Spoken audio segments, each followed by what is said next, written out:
আসসালামু আলাইকুম প্রিয় ভিউয়ার্স, আশা করি সবাই ভালো আছেন এবং সুস্থ আছেন।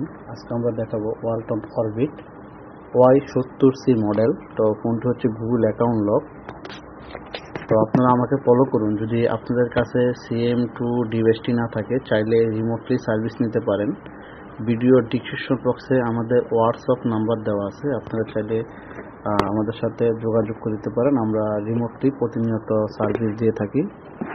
তো এখন আমরা দেখতে পাচ্ছি ফোনটির ভিতরে গুগল অ্যাকাউন্ট লক আছে এবং উপরে কর্নারে ডান সাইডে বাম সাইডে যদি দেখেন একটি তালার মতো লোগো আছে অলরেডি। তো ফোনটি আমরা এখান থেকে অফ করে নিব। ওকে, এখান থেকে অফ করে নিয়ে তারপর হচ্ছে CM2 SP3 যে টুলটি আছে লেটেস্ট ভার্সন, আমরা ওই টুলটিকে অন করিব। এবং আপনাদের কাছে যদি এই ডিভাইসটি না থাকে, আমি আবারও বলে দিচ্ছি, চাইলে আমার থেকে রিমোটলি সার্ভিস নিতে পারেন। প্রতিনিয়ত অনলাইন সার্ভিস সবাইকে দিয়ে যাচ্ছি ইনশাল্লাহ।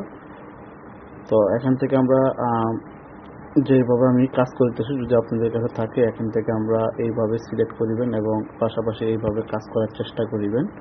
তো এখন আমরা কানেক্ট ডিভাইসে ক্লিক করিব। তো কানেক্ট ডিভাইসে ক্লিক করার পরে ফোনটি আমরা অবশ্যই বন্ধ করে নিয়েছি।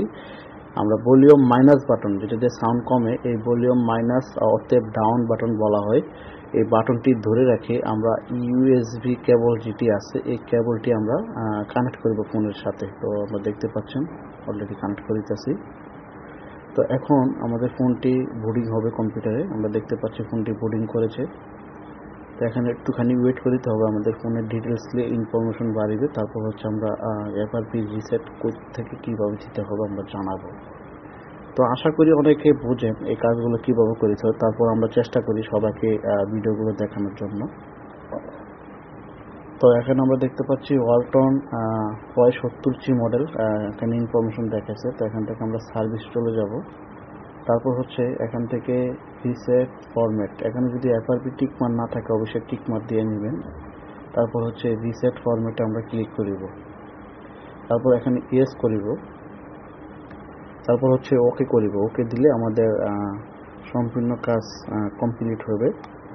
এখানে আমরা দেখতে পাচ্ছি FRP ইরেজিং নিচে অলরেডি, এই যে FRP ইরেজ অলরেডি কমপ্লিট। এখান থেকে আমরা আবার কানেক্টে যাব। এখান থেকে ডিসকানেক্ট ডিভাইসে ক্লিক করব। তো ডিসকানেক্ট হয়ে গেছে অলরেডি। এখন আমাদের ফোনটি অটোমেটিক অন হয়ে যাবে। তো আশা করি আপনারা বুঝতে